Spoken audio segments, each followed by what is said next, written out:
Hi, my name's ShawNshawN, and I sell art on ShawNshawN.co and specials on eBay. Today we're going to review The Kitchen.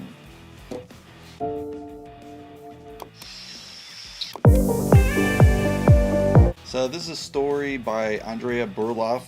She's based it off a miniseries of the same name, the Kitchen miniseries. I couldn't find anything on Wikipedia, unfortunately, so it must be a pretty obscure comic. The time is about an hour, 42 minutes, so it's really shortly paced. Just kind of ideal, I would say, for a story in a film. So the main stars are Tiffany Haddish as Ruby O'Connell, Melissa McCarthy as Kathy Brennan, and Elizabeth Moss as Claire Walsh.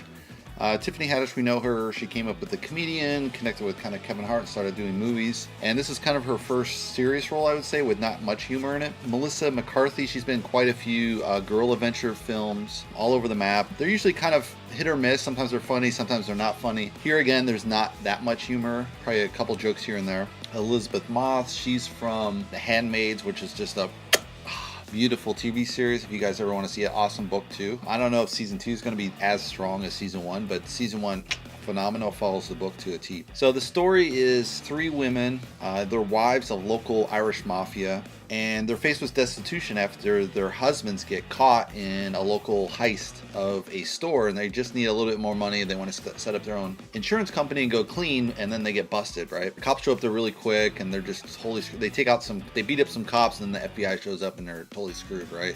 So they get, I think it's a 3-year prison sentence, 36 months, and the women, they get payments from the mafia, and the mafia just gives them like 20, 30 bucks or something, right? I mean, this is the 70s, but there's no way you can pay the rent with that, right? So these women are like, oh crap, they're trying to figure out, oh, should we try to get a job? They go to the job market, they don't have any experience, they're uneducated, they're basically high school education, so they don't have any qualification. It's the 70s when there's a lot of stagflation with under Jimmy Carter, so a lot of people are out of unemployment. So they're really facing hard times, and they go to the mafia and say, hey, we need a little bit more money. That just really is enough. She's like, shut up, take what the frick I want, and that's all you're gonna get. And then they hear about this little problem they have of collecting from these one people, and so like, well, let's see if we can go collect from them, right? So they go meet these guys. These guys don't offer any protection, they don't help us anymore, they just come for payments and they don't do anything, right? So they're like, well, we'll offer you a new deal. We'll collect the $50 or whatever they have to pay per week, and we'll offer you protection. They immediately go fix some issues for the store, and the store's like, oh, this is awesome, right? And so they go around to all these businesses, slowly take over the collection of the business. And of course the mafia finds out about it. They're pretty pissed, and they feel kind of screwed over by these women, right? But instead of beating them up, at first they kind of face them down and said, we don't need you, what are you talking about, blah blah blah, we'll be done with you in a week, right? So they're like, oh crap. And then they're kind of hiding out in their doors. Then they find out there's kind of a hit on their heads, right? So what they do is they team up with, they just happen to be doing a little bit of business with the Italian mafia, which the Irish mafia had never done. And they reached out to the Italian mafia and they said, hey, we're kind of splitting this business, but I need a favor. They put a hit on us. Who put out the hit? And they're like, oh, there's these 3 guys.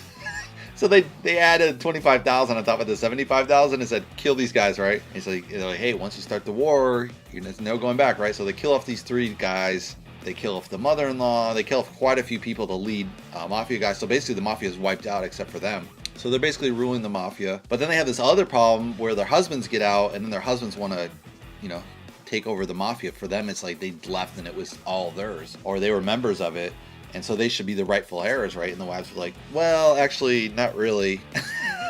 And so the men, one tries to beat up his wife, who he's always done. She takes him out. The other one sets up her husband. He's taken out. And then the other one actually has to face down her husband, unfortunately, as well. So all 3 women, they have to immediately, kill off the lead mafia guys, their own husbands. So it's really a brutal kind of sense. One of them gets killed off. So it's definitely kind of a tit for tat, typical mafia film in that sense. Yeah, I really like this film. I was really surprised that Tiffany and Melissa didn't really kind of ham it up with more jokes. So this kind of really works well, I think, because it's kind of more of a serious undertone versus, just a pure comedy. And it's shot straight versus, shot in a comedy angle. So I think that was pretty cool. It has like the classic mafia elements, knocking out people, learning to cut up the bodies, burying the bodies in the river, choosing your allies, revenge killings, your classic mafia elements. The weird thing, I think, is that they have 3 women taking over the mafia, and you're like, well, how's this possible? Wouldn't the men just bum rush them and take them out? The women, all they really learn is how to shoot and how to get rid of dead bodies. And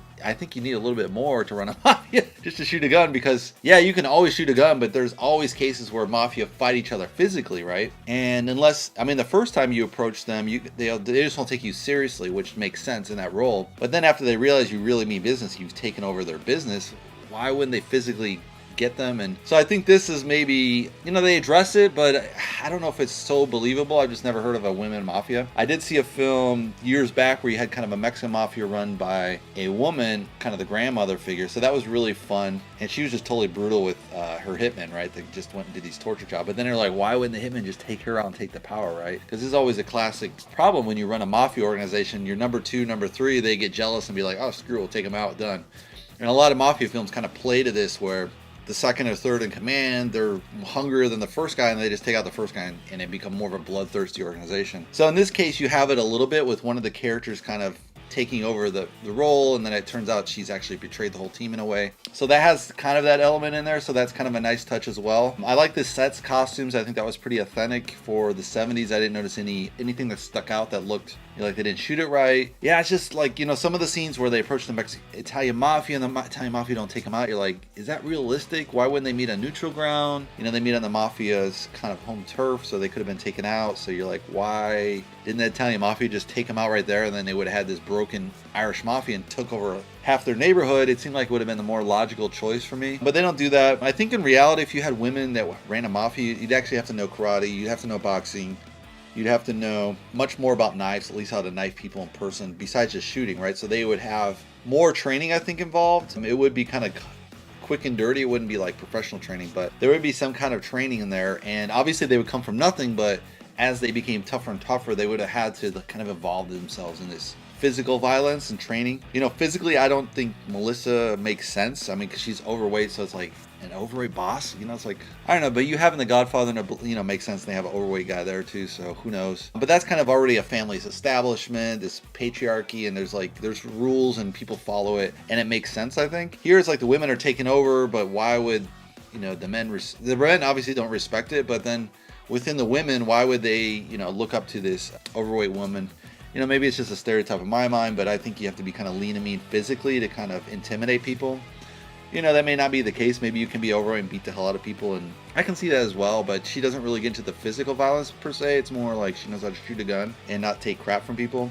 It's an enjoyable film. Realistically, I don't know if it's totally believable. Maybe it's possible, who knows, but it makes for a great concept, and I think they execute pretty well. Anyway, that's my recommendation. I'd recommend to see it. It's really fun. If you want to subscribe, you can subscribe below. And I'll see you in the next movie review.